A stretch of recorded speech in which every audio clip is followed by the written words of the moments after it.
medical and to just answer any questions you have about whether or not you think that medical school is the path that is right for you and your career. And so in the agenda today, we'll just talk about medical school and training and what that all means when you think you want to be a doctor and go to medical school. There's a lot more than just going to medical school, so we'll talk about that. We'll talk about the pros and cons to try to help you make that decision and see what's best for you. And then I'll also tell you a little bit about the application process.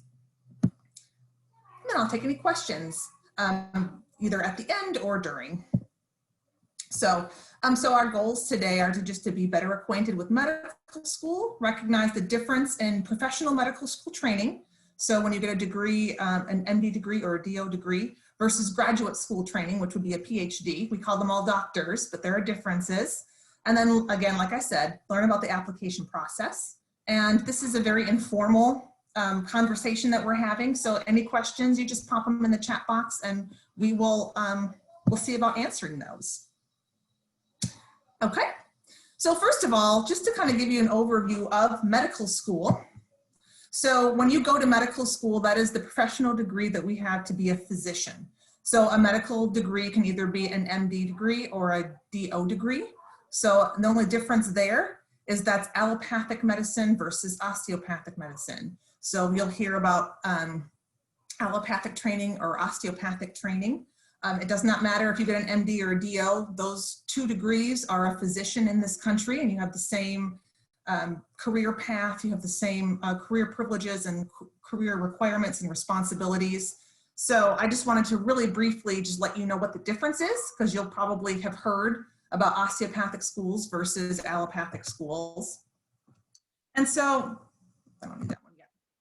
And so allopathic is kind of what we think about traditionally when we think about getting a medical school training. So that's an MD degree, and that's the traditional science-based practice of medicine, and it's really focused on diagnosing diseases and coming up with treatments and cures.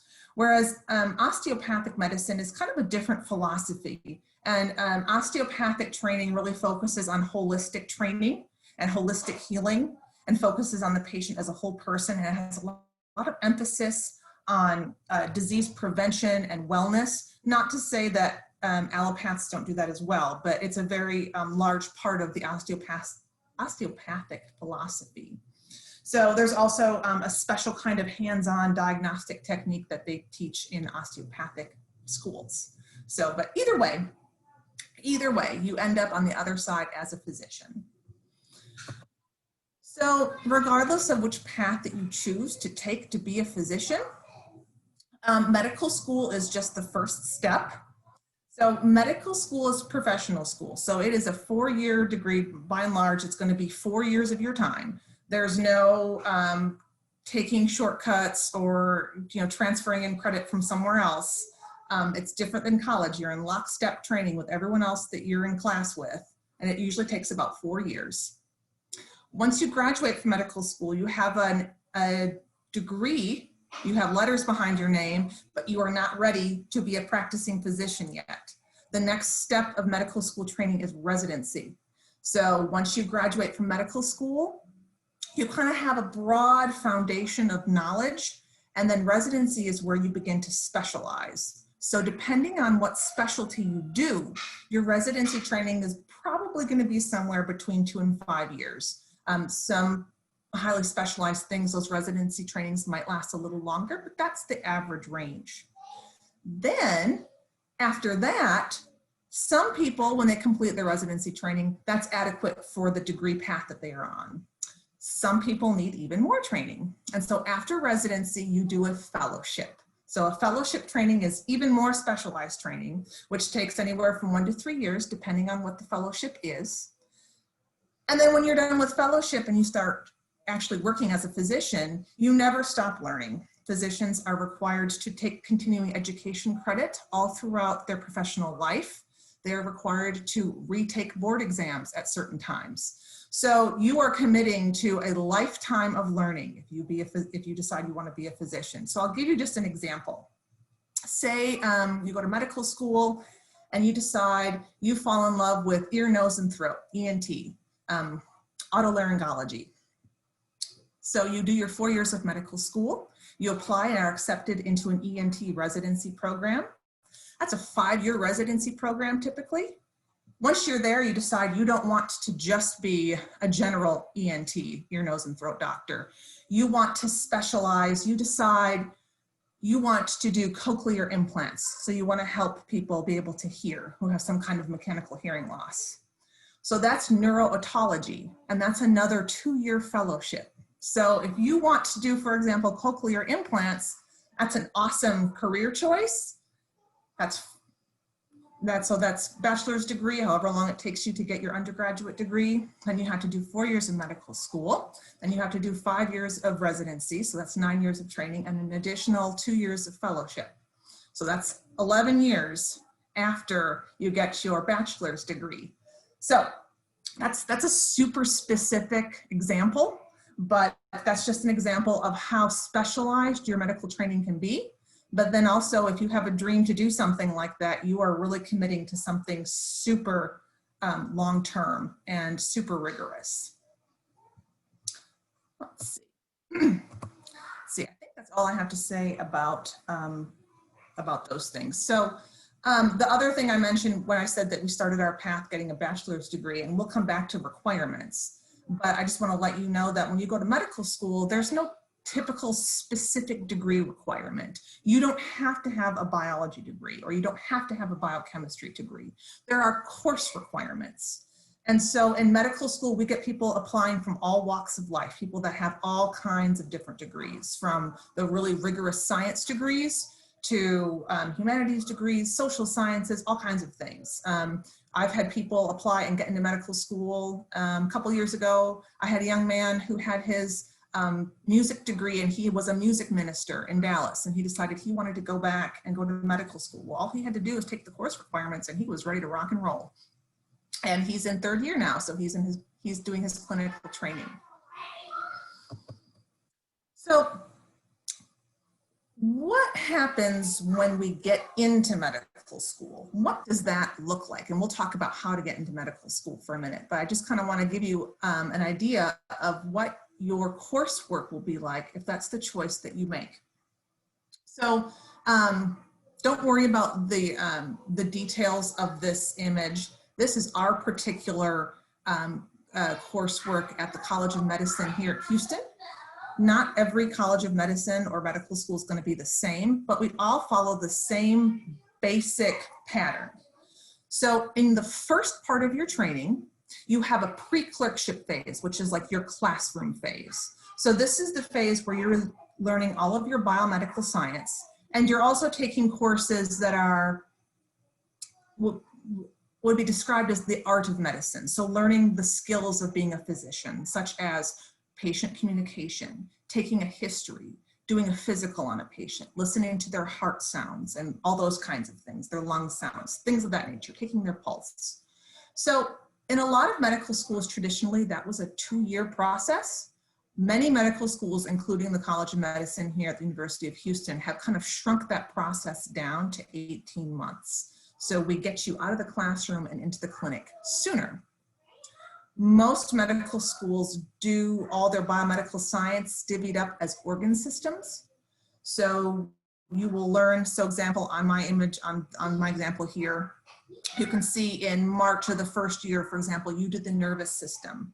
And so you will learn everything you need to know about the brain and the nervous system. So you will learn anatomy, you will learn physiology, normal functioning. You will learn pathophysiology, abnormal functioning.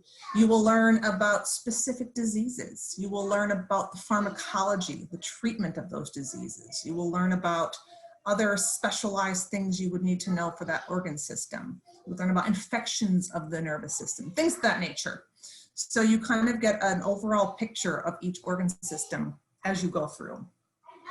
So when you move on from the coursework in medical school, the next step in any medical school is going to be the core clerkships. When you are in medical school training, there are usually about 6, and this is across all medical schools, there are about 6 core areas that you are expected to have clinical experience in when you are in medical school.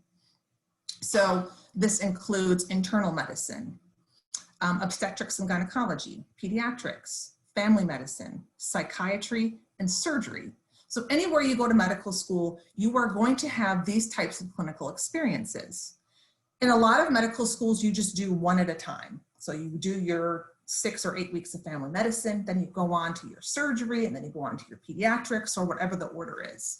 A lot of medical schools are switching to this integrated longitudinal clerkship where you're doing all the things at once and your week is just divvied up between different things.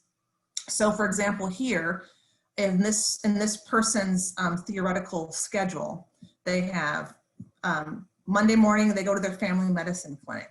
Then Monday afternoon, they go to their internal medicine spot. And then they go to surgery on Tuesday morning. And then they have some space to study on Tuesday afternoon. Wednesday, they go to their OBGYN clinic. And then Wednesday afternoon, there's time for other things. Thursday is open, then psych. Friday is peds, and then a primary care clerkship. So that seems like a lot, but the whole idea is to integrate the learning and your clinical experiences. So when you have to do these things, you also have to pass standardized exams called shelf exams to show that you have gained minimum competency in each one of these clinical fields before you can continue on in your medical school training. And then finally,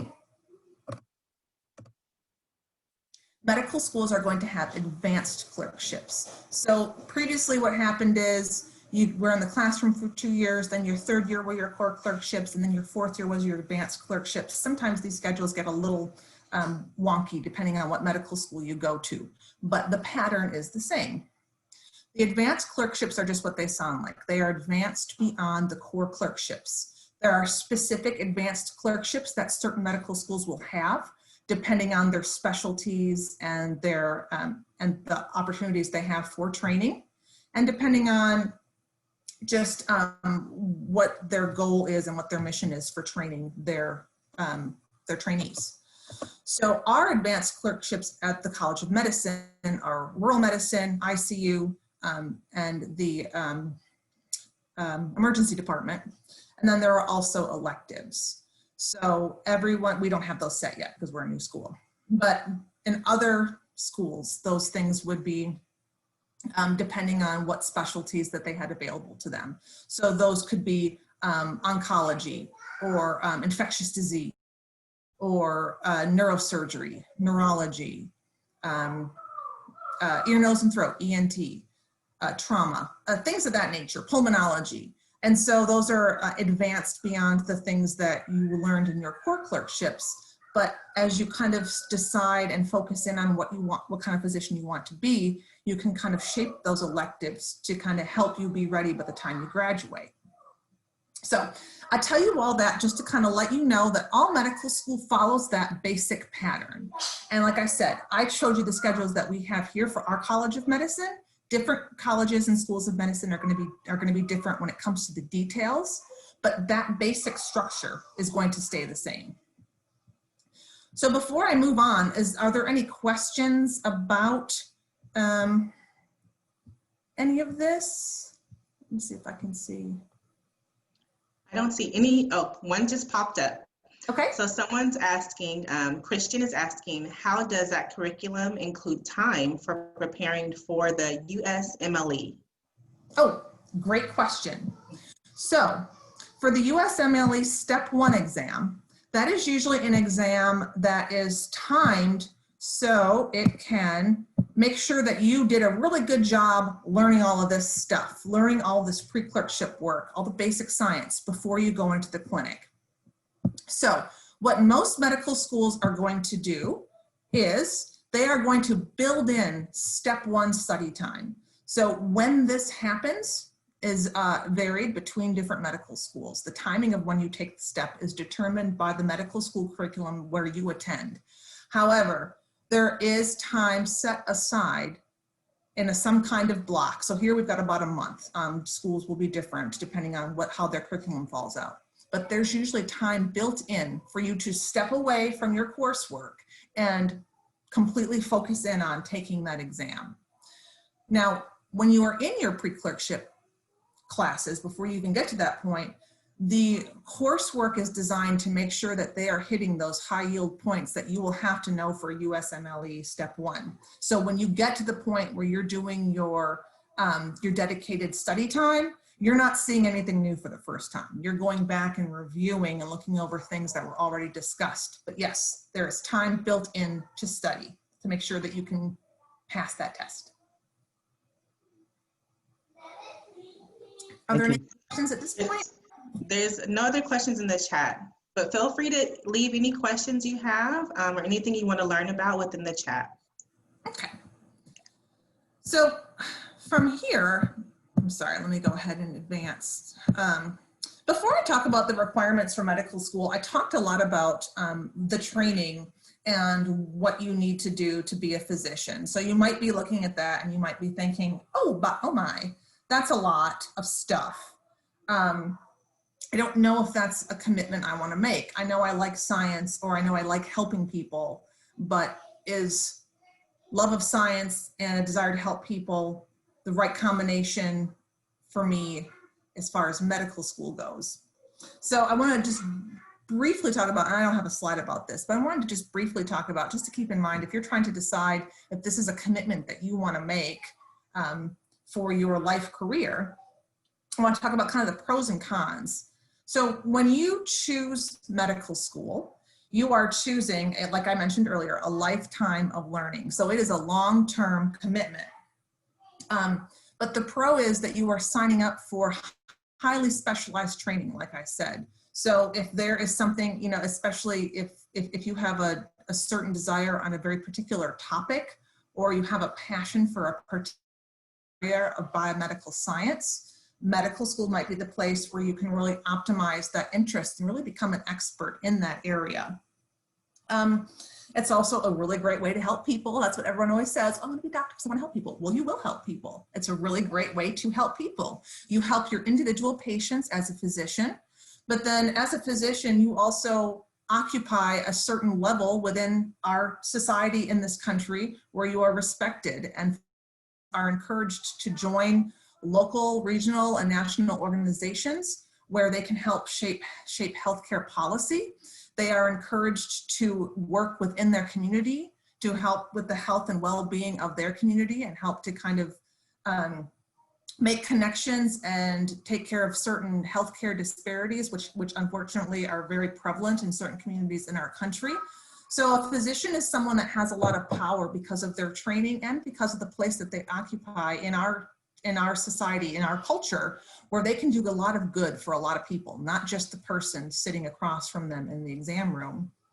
So another thing is, like I mentioned, leadership roles. People, if you want to, especially if you want to work in academic medicine, you want to be in charge, you want to be an administrator at a hospital, most of the time you have to have an MD degree. And then of course, the obvious one, a lot of medical degrees, physicians make a lot of money. So they make a lot of money because they work really, really, really hard. And if you're willing to work really, really, really hard, then most of those career paths, you are going to be compensated monetarily.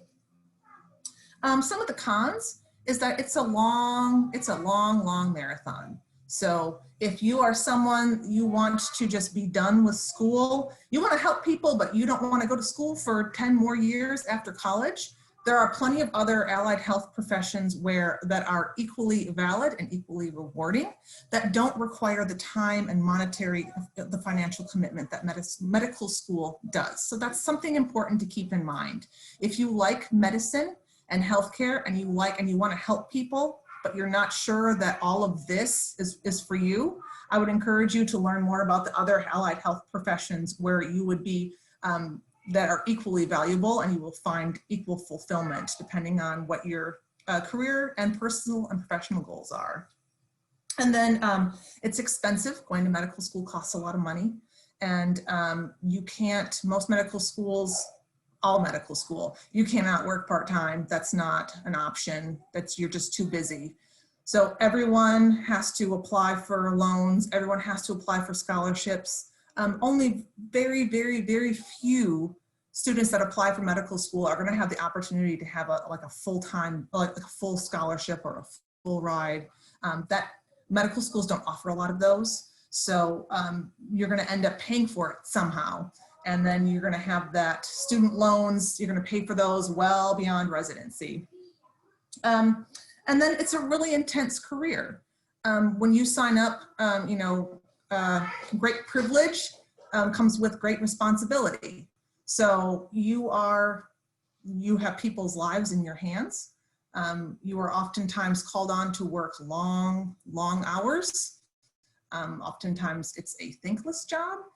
So it's intense. And if you are someone that you don't want your career to be your whole life, a lot of physicians can manage to balance a whole bunch of stuff, but just especially keeping in mind certain specialties, that's going to be the priority in your life, and that's where you're going to spend the majority of your time during your professional working years. So it's just knowing that it's a long-term commitment for training wise and just for your time and effort in general. So going along with pros and cons, I'd like to mention how this is different. So I mentioned the other allied health fields, but also if you like science, you might be trying to decide, well, I don't know if I want to go to a school to be a doctor or if I want to go get my PhD and be a scientist. So I was one of those people that everyone always said, oh, you're going to be a doctor, right? You're going to go to medical school. Oh, I don't know if I want to do that. So if you really love science and you love doing science experiments and you want to work in a lab and you want to be answering scientific questions, some medical doctors do research, but keep in mind that when you have your MD and you have a job, some percentage of your time will be dedicated to practice and seeing patients. And so there are very far and few, very rare is the time where someone gets their MD degree and is not a practicing physician. So if you prefer to actually do science and be in the lab, and it's not important for you to actually be interacting with people, because biomedical science does help people. You are developing treatments and understanding how diseases work, drug development, things of that nature. That helps people also. You're just not people that it's helping. And so that might kind of help you decide, well, I really love science, but I don't know which way to go. How important is it for you to be actually seeing the people that you're helping and to have those interactions? If that's something that's important to you, then I would encourage you to go along the professional route of healthcare and professional school, be it medical school or another allied health field. If that's not as important to you, if you're satisfied just knowing that you are doing science for the good of humanity and for people, and you really want to be in the lab and just be in there pipetting and doing all kinds of stuff like that, then a PhD is probably better suited for you. So that's really the tipping point. How much of a people person are you? How much do you want to see people? Or do you want to be a lab rat and just be in your lab and just doing all your science all day? Both equally valid, but I know that for some people, that is kind of the tipping point. Oh, I don't want to see patients all day. Okay, that's valid. So then maybe being a doctor is not for you. So by extension, how do you know if you want to see patients or not all day? That is why shadowing and having clinical experience before you apply to medical school is so, so very important. And that's why medical schools look for those experiences and why it's so important to have those types of things on your medical school application. Because medical schools want to know that you know what you're getting yourself into. And sometimes you might go and shadow physicians or work in a clinic and you might realize, oh my, this might not be for me. This might not be the thing that I want to do, which is totally okay. Thank goodness you figured it out before you went through the trouble of applying to medical school and having all that loan debt and realizing this is not what I wanted to do. And it does happen sometimes. I've had students leave medical school because they're like, this is not, I don't like this. This is not what I wanted to do.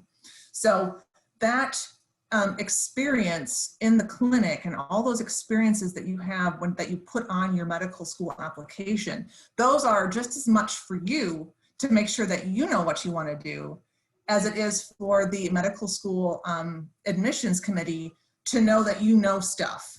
Because, Okay, well, you look at this person, oh, they've spent a lot of time shadowing this clinic. Oh, they've been working as a scribe for 2 years in this, in this pediatrician's office. I think they have a pretty good idea of what they want to do. Whereas if you don't have any experience, but you write a lovely essay about how you want to help people, that's great, that's awesome. But where's that experience? Are you sure you want to help people? Because you don't know what that looks like yet. And sometimes sick people are not nice and they're not fun to be around. And so that's really important that you learn that before you commit to medical school. So before I talk about requirements for medical school, are there any questions? Yes, there's one question from Hadil. He wanted to know a little bit more, or they wanted to know a little bit more about what does academic and social support, such as personal advising, look like in medical school? Oh, that's a great question. So usually medical schools are going to have, it's different, the titles and everything is different at every medical school, but there are going to be, they might call them learning coaches or academic advisors or people that are in a position to help you all along through medical school. Most of the time when students start medical school, their biggest struggle is time management. It's so much stuff. It's hard to kind of get a handle sometimes of how to study all of that stuff. And there are, in most medical schools either have an office or at least one person that's trained to kind of help students work on their study skills, help them work on time management skills, and kind of help them get themselves organized. Because a lot of, especially the first semester of medical school, is learning how to be a medical student. And so student affairs offices and there's other support available. So our student affairs office has her name is Dr. Jackson, and I don't recall what her PhD is in specifically, but her expertise is time management, study skills, and she's available to work one-on-one with any of our students that have that need. We also have both mentors and advisors for our students, and again, other schools do this as well. It's just sometimes they're called something different. So we have people that just check in, make sure you're doing okay, someone just to talk to, someone to give advice, things of that nature. At some schools, the underclassmen will be paired with older medical students to kind of help them and give them advice and guide them along their way. When you get into the clinic and it's time to start deciding where you're going to be applying to residency, medical schools have a system of advisors that they pair students with to help them decide where they should be shooting for as far as residency, what specialty should you be looking for, and where should you be applying.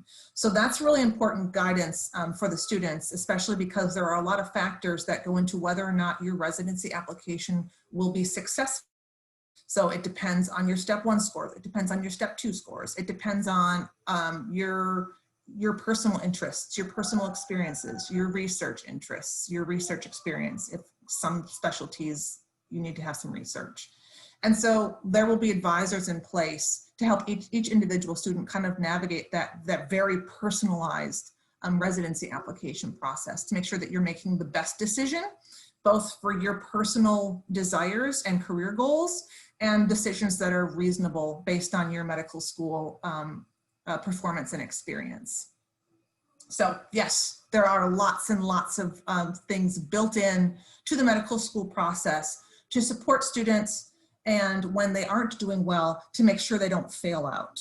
Medical schools are very focused on trying to capture students and help them before they fail out of school, because that's no good for you and it's no good for the school. So they are very intentional about making sure that all the students feel supported and have the resources they need to succeed.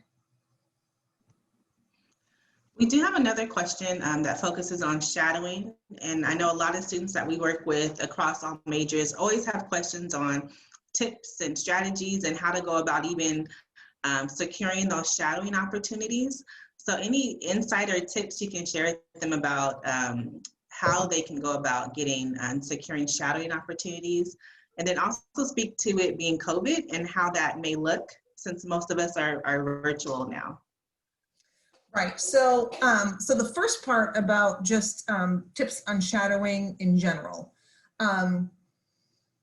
Shadowing is really good. Shadowing is a great thing to do. It's a great chance to kind of sample all the different specialties there are out there, especially if you're not sure. You want to be a doctor, but you what direction you want to go. Oh, I like kids. Do I want to be a pediatrician? Oh, I blew out my knee when I was in high school football and my orthopedic surgeon was really awesome. Is that something I want to do for a career? You know, oh, my dad was a pathologist. Maybe that's something I want to do. So, you know, that's kind of where you start from. And then you want to kind of branch out and kind of sample other places to know what you want to do and to know what you don't want to do. I will say about shadowing, especially as medical school becomes more and more competitive, is a couple hours here and there in different clinics on your application is not going to look as good as a few kind of longer term commitments as far as experience goes. You know, 8 hours in this clinic, 6 hours in this clinic over here, you know, 2 days of 1 week in this clinic over here. That's important to know, kind of get a sample of what is out there, but you don't want to stop there. You want to find opportunities, volunteer opportunities, or even work opportunities where you can get more long-term exposure at one clinical site to get a better taste of what the day-to-day operation is, what seeing patients every day looks like, what does the workload look like. It also demonstrates when admissions committees look at applications and they see more long-term commitments to different activities, they see you as a more seriously invested student and a more seriously invested applicant, as opposed to just having a few little scattered shadowing opportunities here and there. Most of the time to admissions committees, it looks like you're not really sure what you want to do. And it looks like you aren't really ready to commit to anything. Now, the caveat is, depending on what your personal experience is, what opportunities you were able to take a hold of, and what opportunities fit into your lifestyle. You know, say you also have to work a job. Like, committees understand that if you are working a job to make money, you don't have a lot of time to be shadowing and hanging out in doctors' offices for free. And that's where the essays come in to really balance and fill out and kind of paint the picture of what your shadowing and your clinical experiences were like, why you chose to do this, why it looks like this. That's the place where you really get to explain and really, sell yourself as being interested, and make sure that you are controlling the interpretation of those things. Now, as far as right now with COVID, shadowing and those kind of opportunities are understandably much more limited. Some hospital companies or clinics and hospital groups are not going to allow people to come in anymore because they're really trying to limit exposures, COVID-19 exposures. I have heard a little bit about some opportunities to do shadowing through telehealth, and so that's cool. You know, that's not the same, but that's also something. And so it's important when you're, to do the best you can. There's probably plenty of, there's probably still some volunteer opportunities out there. But yeah, your shadowing experiences, especially if you're gearing up to apply for entry year 2022, you're going to be more limited than in the past. But keep in mind that admissions committees are aware of this, and that everyone's going to be kind of on the same footing. So, and again, that's something that you need to frame up and be explaining in your essays. So you were trying to, you started shadowing in a clinic, but then COVID happened and now you can't go there anymore. Well, then that's something that you have to explain. So it's all about framing up and explaining to the committee what they're looking at in your application, especially nowadays when opportunities are going to be a lot more limited. But there again, everyone's going to be on the same playing field, and admissions committees are aware of that. Okay, we do have another question in the chat. So I'm going to read it, and then Hadil, I may ask you to unmute just to clarify your question. But the question reads, step 1 now is a pass-fail. Do you think that it's best for students to focus on other aspects of medical school? Or do you think that having scores that score gives students a range to evaluate their performance? That's a great question. So yes, a couple of years ago, step one went to pass fail. It used to be that it was, you got a number, just like any other standardized score. So the idea was that step one scores were never intended to be used by residency programs the way that they use them. And this was the same for grades. Most medical school pre-clerkship programs, actually, I think all of them, there might be 4 or 5 out of there's 155 medical schools in our country. There might be 5 maybe that don't give pass fail to in their pre-clerkship years for the same reason. Medical school training is about learning a foundational biomedical knowledge in order to take into the clinic and then utilize. So what residency programs were doing was they were using step one scores and grades as kind of a triage. Okay, so we all kind of know that, if you have to have really good step one scores, like to get into like neurosurgery or to get into plastic surgery or anesthesiology or dermatology, which is like one of the highest possible ones.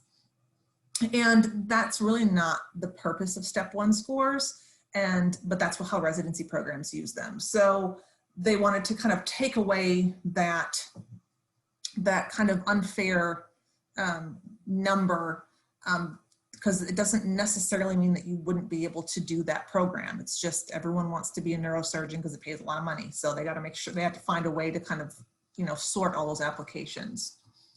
So that being said, you just got to pass, and then that's better. So the thing about step one is what it's really doing is making sure that you understood the biomedical knowledge that you did in the first part. So when you are using it in the second part, you know what you're talking about. You know what people are talking about to you. But that number, now that that's not even a number anymore, that's really not something to worry about too much. Step two scores are more indicative of your clinical performance because you take those during your clinical years. So the fear is that residencies will probably just start using step two scores the way they were using step one. But I would say the important thing is to focus on just getting that information and understanding how it's clinically relevant. And step one is a good guide for that, and taking step one is a good guide for that. But don't fall into the trap of focusing solely on step one, studying, making sure you're ready for step one, studying for step one, passing step one. There's more to medical school than just that. And a lot of medical students suffer from unnecessary anxiety because they get so concerned about what that number is going to be. So, and that's one of the reasons why it's pass fail, to move your focus away from that number. Because the training that you are getting is not academic. The point is not to just get a good grade. The point is to make sure that you understand the material so you are laying a solid foundation for your clinical practice. And that's what's important. And the step one score does not reflect all of that.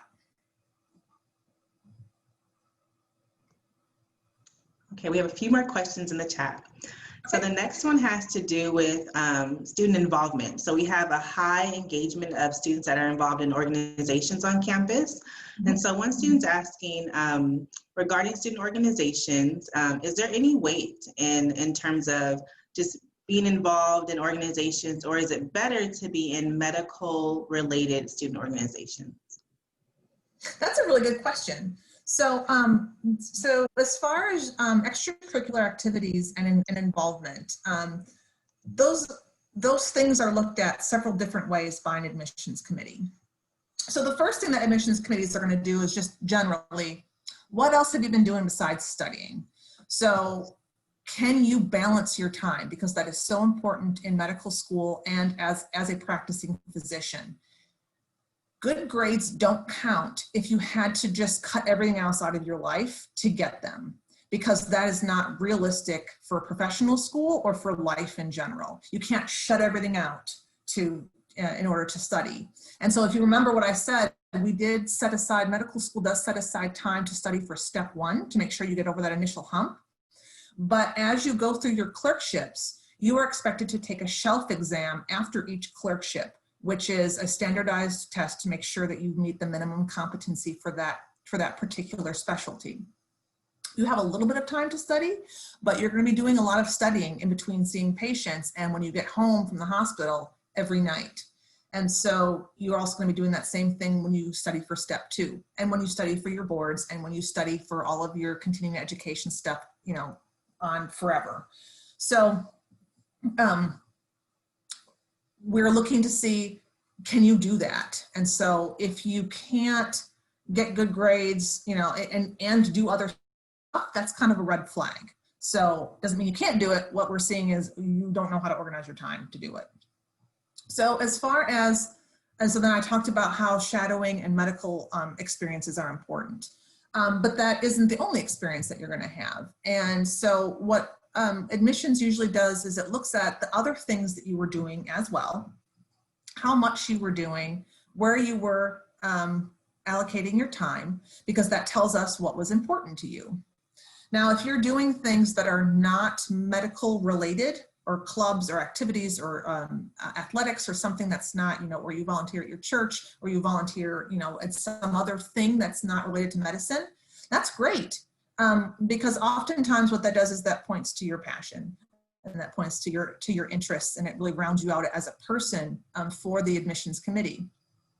Now, when you do all these things, a lot of times what they're going to look for is your leadership roles and opportunities in those things. So I would encourage you, if you are a part of some kind of student group, to look at taking on a leadership role within that group, because physicians are expected to be strong, assertive, leadership type personalities. And so we are looking for experiences of leadership leading up to when you get into medical school.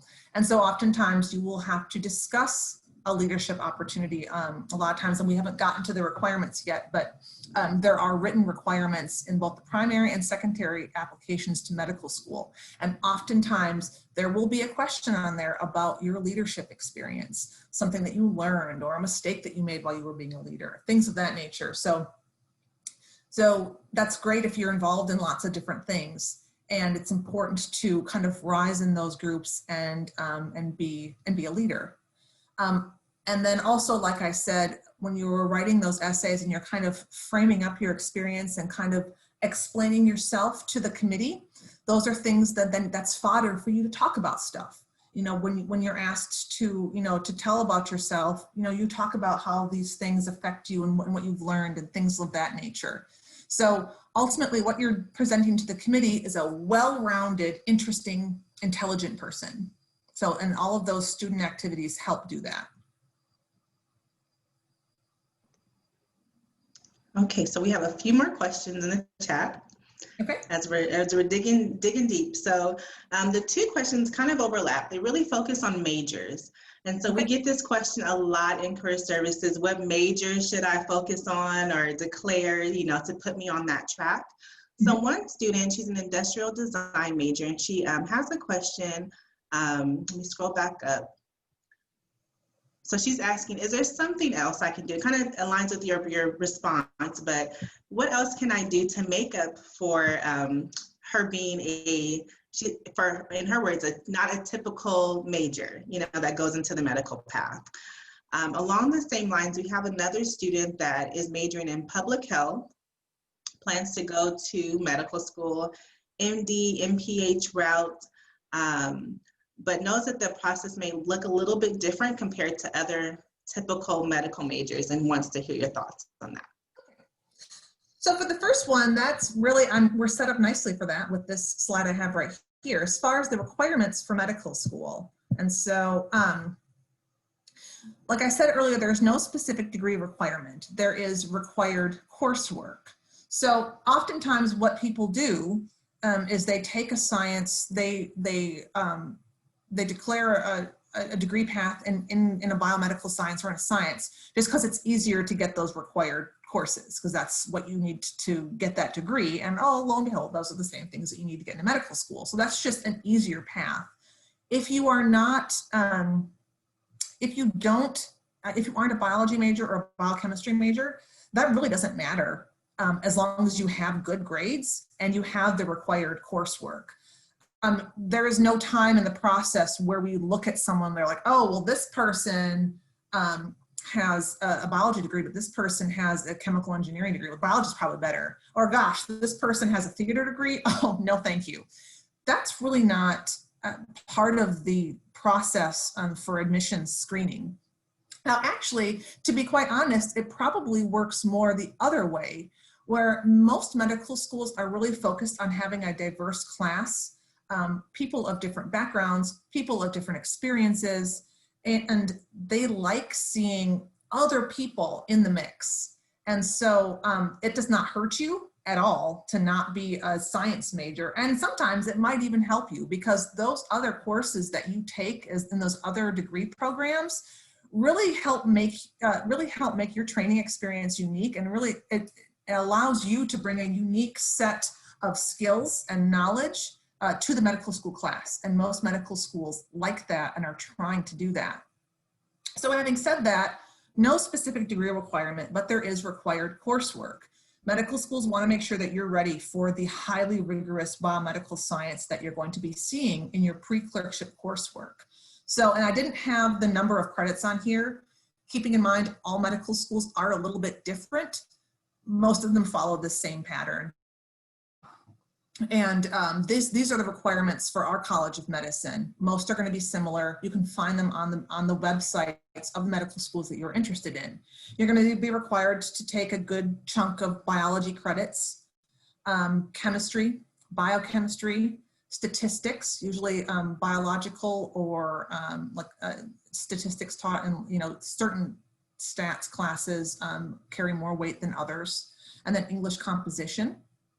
And then applicants are encouraged to have a foreign language and any other potpourri of biology courses. So again, all to just make sure that you're ready to take on that preclinical coursework that we give you in the first 18 months, 2 years of medical school.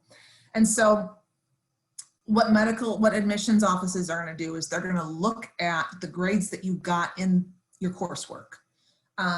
Oftentimes in a lot of holistic admissions processes, they don't even see your GPA. There is an algorithm that will, select, that will make a threshold of GPA that has to be met. But sometimes, including our College of Medicine, that's the only time that your GPA is used. Now, the committee can see your individual grades on your transcript. So if they really wanted to calculate your GPA, they probably could. But what they're just doing is they're just looking to see how well you did in those required courses. So don't have to have that specific degree requirement. And so I'm sorry, could you tell me the other question again? I got all caught up in this one and No, it's okay. So that was one question. The other one, the student is focusing on, or is currently a public health major. Oh, yes. Plans to go MPH, MD route, but has a question, how would that process look different compared to typical medical related majors? Great. So yes, a lot of schools have a dual degree, MD, MPH, or an MD, MBA. Some of their schools have other specialties, but those are the big ones. So our College of Medicine will be having those as well. The way most medical schools do that is you apply to medical school, and you get into medical school, and then you do your pre-clerkship, your preclinical coursework. So some medical schools that it's clean 2 years, in some medical schools it looks a little bit different. But what usually happens is you take that preclinical coursework, then you have to apply to whatever program that is offering the MBA degree. So in our case, our dual MD MPH program is dual with UT Health, and so their School of Public Health, or their college, I'm not sure exactly what it's called because I'm not part of that planning process, but usually, and a lot of medical schools do that, they kind of have a relationship with another college or university in order to provide those dual degrees.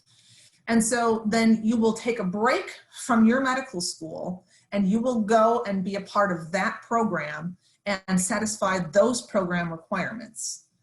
Then you will come back to medical school and complete your clinical years. And so you will start medical school with a certain cohort of students, and then you'll take a year away. And then when you come back, you'll be a year behind than the rest of your classmates because you took a year off. And that's how most of them work, is they kind of cut out a slice, kind of that natural gap between the preclinical coursework and then the clinical work. So then you return back and do all your clinical work.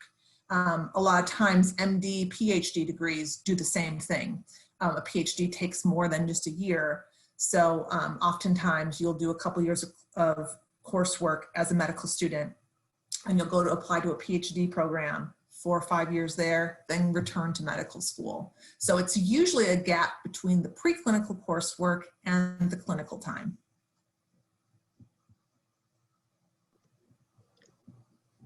Just received another question in the chat. So it's from a student that says they have an international degree and they're currently completing the required coursework. So 90 credits here with us to kind of make up the difference. Do you have any thoughts on this? They are currently a permanent resident and doing another and also a mother, something they shared. And so just juggling everything would also be a lot instead of taking on a separate undergraduate degree because of time and cost and so forth. So they would like to know if you had any thoughts on that and her experience. So yes, so different medical schools are going to have like different specific attitudes and thoughts when it comes to international students or international degrees. I will say that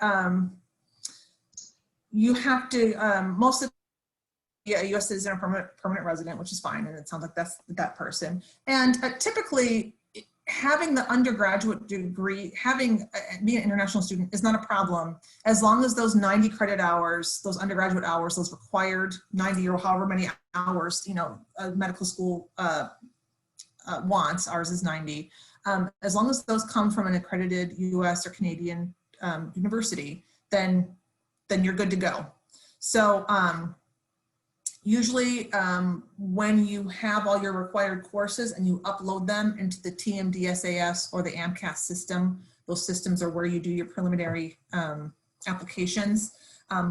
They're all vetted by that organization before they even get to the medical school. So, and as long as it is from an accredited institution in the United States or Canada, as far as AMCAS, I'm not sure if TMDSAS takes Canadian credit. I think they do.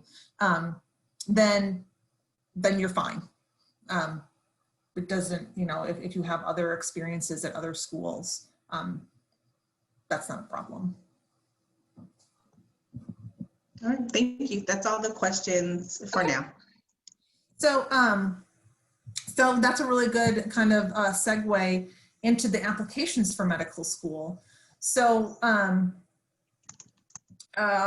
if you were applying for entry year 2021, so you were applying to start this summer, you've probably already done that because applications close in October.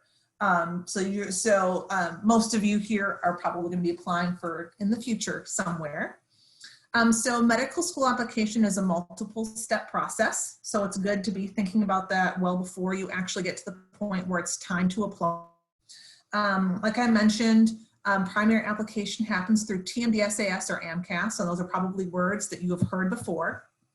So TMDSAS is Texas Medical and Dental Schools Application Service. So that is special for the medical and dental schools in Texas. AMCAS is the rest of the country. So that's the American Medical College Application Service.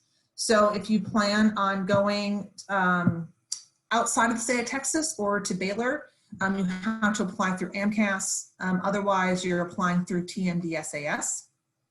And so what you're going to be uploading when you apply to one of those application services are your required scores and your transcripts, your MCAT scores, And so letters of recommendation, we need 3. I think most schools it's like 3. There's going to be some kind of essays that you're going to have to write. And then you're going to, describe your clinical and other shadowing experiences, your extracurricular experiences, things like that. So that's a real kind of technical process that happens really before the specific medical schools get a hold of your information. So like I mentioned earlier with the accredited coursework hours, that's really the jobs of those systems to kind of vet everything that you are uploading and to make sure that you're all good to go and all processed and ready to be seen by the medical schools that you select. So then through those services, you select what medical schools that you are applying for. And in Texas, it's just a one-time fee, and you can click all 13 or however many there are in this state and apply to all of them with one fee. Through MCAS, you usually are paying per medical school. So that's something to keep in mind. Once all of your information is available to the schools that you applied for through TMDSAS, then they are going to have subsequent secondary application processes. And so those look different depending on every medical school, depending on what they're looking for in their applicants. Some medical schools are very heavy research oriented, so they're probably going to have a lot of information. They're going to know a lot about your research experience. Some medical schools are going to be focused on primary care, like our College of Medicine, so they're going to ask you about other experiences to see if you're a good fit for their. So regardless of what the school is, the idea is see if you're a good fit for the mission, whatever the mission is for that school. And secondary applications oftentimes have more writing. So you're going to be answering questions and explaining yourself through the majesty of essay writing. So, and then sometimes schools are going to have an additional fee for secondary applications. So how do you get to submit a secondary? Most schools have some kind of screening process to go through all the primary applications in TMDSAS or AMCAS, and then they automatically generate an invitation to submit a secondary. So most of the time, the primary applications, there are no eyeballs on those. No one's screening each one of those individually. There's usually some kind of algorithm set in there with regard to MCAT scores, GPA, or something like that. So speaking of GPA and MCAT scores, most schools, the best way to look at those scores based on research is to look at them as a combination. So the combination of MCATs and GPAs are a best predictor of how well someone will do in medical school. Some schools do that. Some schools have their own GPA and MCAT kind of thresholds set separately. Just depends on the program. Our program is a calculated combination that we're looking for as far as a threshold. So, so most of the time it's going to get you in the door, and then it's up to you with all of your letters and your essays and your experiences to really set yourself apart from most applicants. A lot of medical schools are moving to this holistic process where once you meet the threshold of MCAT and GPA, they're probably not going to look at those again. Our program does not do that. So once you are good enough to get in the door, then those numbers are set aside. The screeners do not see those. A lot of programs are moving to that kind of system. Does anyone have any questions about applications? There's no questions about applications at this time. Someone, I know you touched on like the financial piece. There's someone who has a question regarding knowing it can be limited, but are there any scholarships or financial assistance resources that you're aware of that are offered to medical students? So all colleges or schools of medicine are going to have, they're usually going to have some kind of scholarships or tuition waivers built in. Most of the time, schools are going to have those are going to be merit-based. So that's where your GPAs and MCATs come in again. They are merit-based depending on academic performance. Schools will also have those kind of awards for students based on financial need. In addition to that, all students can fill out a FAFSA and they can apply for student loans.